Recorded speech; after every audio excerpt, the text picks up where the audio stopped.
सारी परेशानियां वो झेल रहा है। हम ये मानते हैं कि आपको आपके फैमिली का प्रेशर है, आपकी इकोनॉमिकल कंडीशन ठीक नहीं है। हम ये मानते हैं कि आपका इकोनॉमिकल कंडीशन ठीक नहीं है, आपके फैमिली बैकग्राउंड अच्छे नहीं है, इसके कारण आप बहुत सारी चीजें झेल रहे हैं। कोई भी आता है कुछ भी कह के चला जाता है, सही है कि गलत? कोई भी आता होगा कुछ भी कह के चल जाता हो। मेरे दोस्त, ये हमारे साथ भी हुआ करता था। हम भी एक स्टूडेंट हैं, तो हमने जो सीखा, जब मेरे पापा थे और मेरे पापा जमीन बेच रहे थे, तो सारे लोगों ने कहा कि जमीन बेच रहा है ये पागल हो गया है। और लोगों ने नहीं बेचा, उन्होंने अपने बच्चों की शिक्षा पर कोई खर्च नहीं किया और उन लोगों ने जमीन नहीं बेचा। मेरे पापा जमीन बेचते थे और हम दोनों भाई बहन को पढ़ाते थे। जिस कहते हैं ना, जिसने हम दोनों भाई बहन पे, हमारे ऊपर हंसा, वो आज रो रहा है और मैं हंस रहा हूं।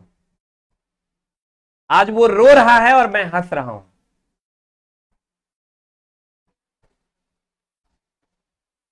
प्यारे बच्चों, उसका कारण यही है कि कहते हैं ना, मेहनत करने वाले खामोशी से एक दिन कुछ लिख जाते हैं, जिसकी मिसाल दुनिया देती है।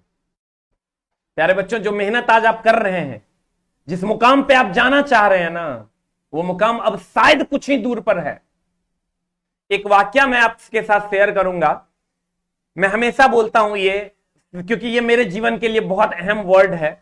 जब मैं बीटेक करके आया और मैं बहुत हताश और निराश हो गया था, क्योंकि मेरे पास गवर्नमेंट जॉब नहीं था और प्राइवेट जॉब मैं कर नहीं सकता था, क्योंकि उसकी सैलरी 12,000 के आसपास हुआ करती थी। बीटेक करने के बाद प्यारे बच्चों, बड़ा हताश और निराश था। मैं ये मानता हूं कि मेरा जीवन 3 लाइन से बदला। शायद आपके जीवन में भी आज कुछ बदलाव हो और मेरे जीवन में आपके कमेंट से शायद कुछ बदलाव हो। प्यारे बच्चों, जब मैं बहुत हताश और निराश हो गया था, लगा कि मैं थक गया हूं, क्योंकि मैं पढ़ता बहुत था, 15 घंटा 16 घंटा। आज के बच्चों को मैं जब कहता हूं कभी कभी, तो कुछ बच्चे आश्चर्य करते हैं, बाकी बच्चे तो पढ़ते ही हैं, लेकिन कुछ बच्चे उस पर आश्चर्यचकित होते हैं। आप देखिएगा, आप अगर पढ़ने वाले होंगे तो 15 घंटा कब बीत जाएगा पता भी नहीं चलेगा। पढ़ाई कैटरीना कैफ से भी ज्यादा खूबसूरत होती है, क्वेश्चंस दीपिका पादुकोण से भी अधिक खूबसूरत होती है। कभी आप उसकी गहराई में खो जाने की कोशिश तो कीजिए। आप बिलीव कीजिए मेरे दोस्त, अगर 15 घंटा, अगर आप सही टारगेट लिए हुए हैं अपने जीवन में कि ये टारगेट हमको अचीव करना है, और 15 घंटा आपने पढ़ाई करने का सोचा है, आप बिलीव करो आपका 15 घंटा बीत जाएगा, शायद वो आपको कम लगेगा, क्योंकि आपके पास तो जुनून है, आपके पास तो टारगेट है। जैसे अर्जुन सिर्फ और सिर्फ उस मछली की आंख में देखता था, वैसे ही ग्रुप डी का जो डी है ना मेरे दोस्त, उसी डी को देखना है हर हाल में। तो प्यारे बच्चों, ये कैसे होगा? हम मानते हैं बहुत सारे व्यवधान हैं आपके जीवन में, सबके जीवन में होता है। मैं उस दीदी का मैं वो जो बता रहा था आपको, कि मैं जब बहुत थक गया, बहुत निराश हो गया, तो मैं उस एक दीदी हुआ करती थी, उनसे मिला। वो पूछी कि अब क्या हुआ, तुम इतना उदास क्यों है? मैंने कहा, दीदी अब थक गया हूं मैं, अब हमसे नहीं होगा, हो नहीं पा रहा है हमसे। पता है उस दीदी ने हमें क्या कहा? दीदी ने कहा कि 2 लड़का था, एक लड़का जो पहाड़ पर चढ़ने की सोच रहा था और एक लड़का जो पहाड़ पर चढ़ गया। कुछ ऊंचाई बाकी था, उसके मंजिल को प्राप्त करने के लिए थोड़ा सा डिस्टेंस बाकी था।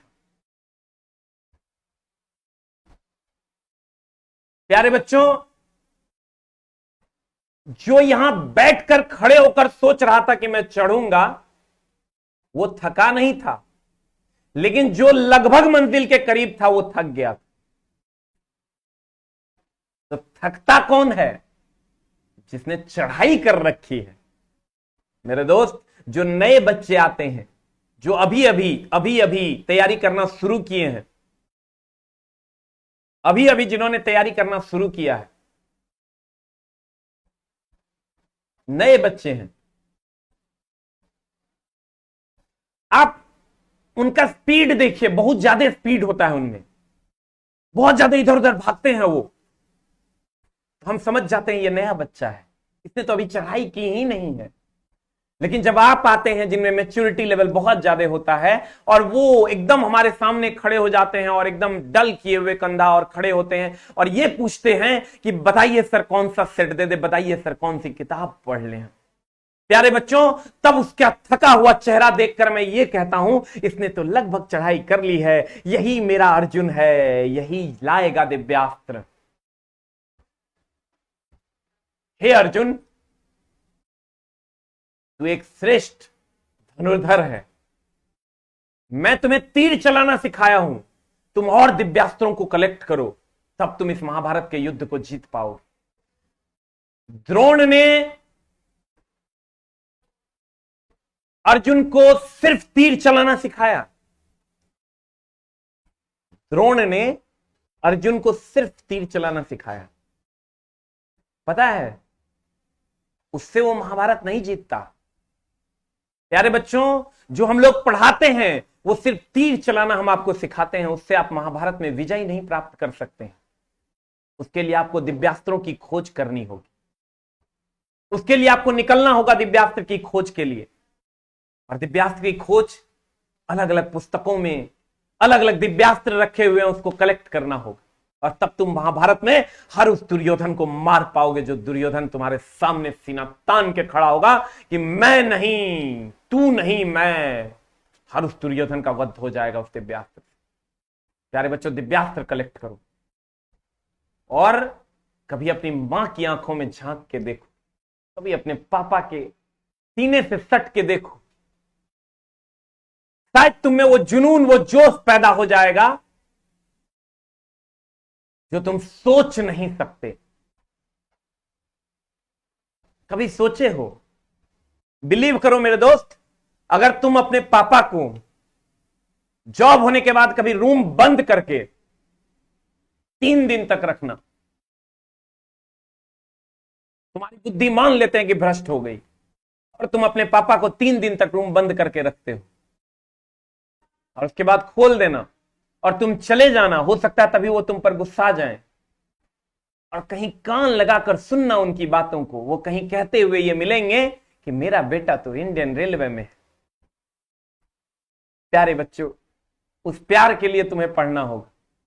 और ये हम मानते हैं कि ये एग्जाम थोड़ा विलंब है, एक बार की बात है मेरे दोस्त, कहते हैं हर पल बीत जाता है, जो पल है वो बीत जाएंगे, उसी में ये तुम पर डिपेंड करता है कि तुम नाव चलाना सीख रहे हो, सीखना चाहते हो, बाढ़ आने से पहले या बाढ़ आने के बाद। अगर मान लेते हैं कि बाढ़ आने वाली है और तुम नदी में जाके नाव चलाना सीख लोगे तो तुम सुरक्षित हो, बाढ़ आने के बाद तुम नाव चलाना नहीं सीख पाओगे। प्यारे बच्चों, जब एडमिट कार्ड आपके हाथ में होगा तब आप दिव्यास्त्र नहीं खोज पाओगे, लेकिन अभी जब एडमिट कार्ड आपके पास नहीं है तो आप दिव्यास्त्र को खोजो।